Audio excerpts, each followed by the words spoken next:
The the Steel City street fight with Owens and Zayn against Priest and Finn of the Judgment Day was it was a departure of what they've been doing on this card, but then it's stuff that Owens and Zayn, they love this shit. They wanted to do this shit in Ring of Honor. They did it for very little money in Ring of Honor, and now they're making a lot more money, but this is still all they want to do. They love it's I don't know where Priest's background is. I know Finn's been, he was a pro for a long time before he got in this system. He's an old veteran. I assume he's not one of the crowd that just, I wish we could have a gimmick match with weapons. But as soon as they rang the bell, immediate four-way, they go to the floor. As soon as they get in the ring, immediately they got chairs and kendo sticks. And then they go back to the floor. And then Sami dives. And then Owens and Zayn pull out garbage cans and beat on both the heels over and over again. And then Owens reveals his Terry Funk shirt. And then they piñata. Finn. Do you like pina colada? Getting caught in a garbage can in the rain. They piñata Finn with the garbage can over his fucking head. And I'm like, Jesus Christ. That's where I wrote, why don't both companies just pick a match and put it on a loop and play it? And it's cheaper. You don't have to pay all the boys because it's all the same shit that everybody does. Then Sami and Owens pulled out a table and set it up and then walked away from it. It took over to the heels, and then the heels took over on them. And they're like 5 minutes in the match, and nobody has actually taken a bump in the ring.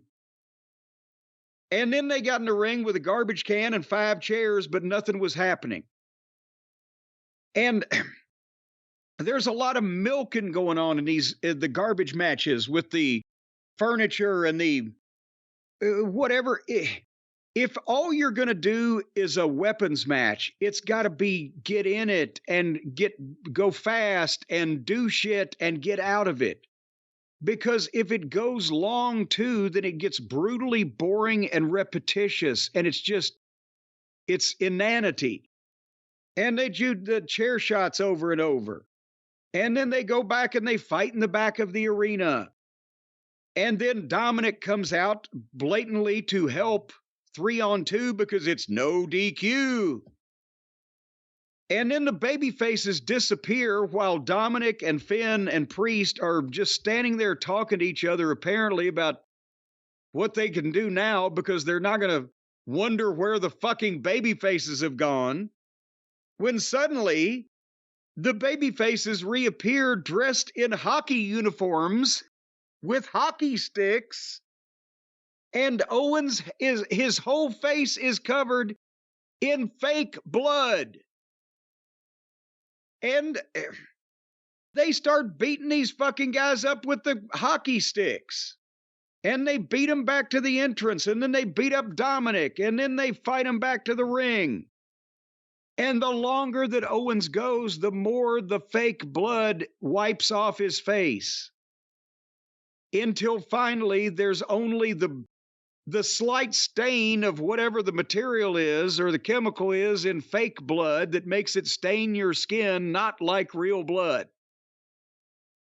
So Owens was, I used to be of the idea that if anybody ever used fake blood in wrestling, they should be shot at sunrise without even being given a last cigarette, except if you're doing something from the throat. Okay, we can get by with that.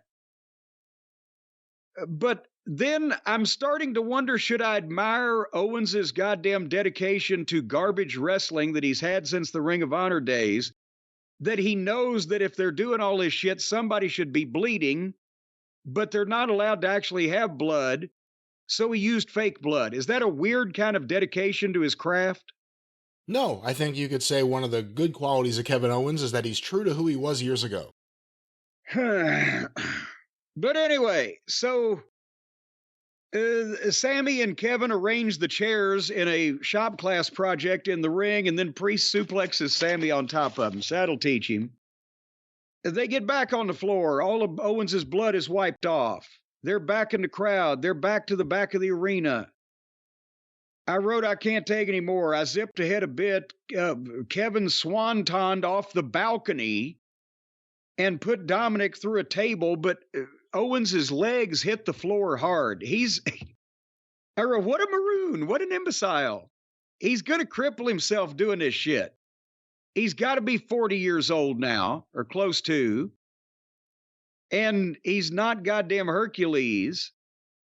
And he over-rotated a little bit on that one, and Dominik was spared the brunt of the explosion, and he went right over on his legs and his big fat ass. And then here comes J.D. McFunko Pop. And he comes out, and he's going to do whatever the fuck, I don't know.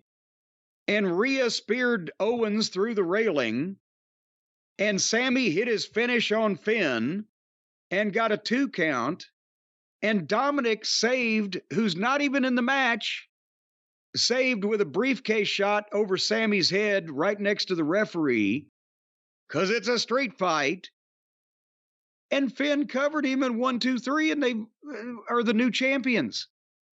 So a street fight match is traditionally a blow-off match where the babyface is going to win in the end because he can finally give the heel back all of his dastardly tactics, and you don't bury the referee because of that. But when somebody not even involved in the match blatantly comes and hits one of the babyface champions over the head with a blunt instrument right in front of the referee, no DQ or not, and then they just pin him, that's not psychologically for the wrestling industry the right kind of fucking heat. I'm sorry. Your thoughts? I'm not going to add too much to that. I agree with you, and I'm sick of these kind of matches, so it's hard to see one and think of it as special from anything else, and then they got into their teleporting phase of the match where they all of a sudden had their hockey uniforms on. I'm happy Judgment Day has won. I guess that's the one good thing I could say. Something different. I've been sick of Zayn and Owens, as I said on the show, for a little while now. Well, I couldn't wait for that one to be over with.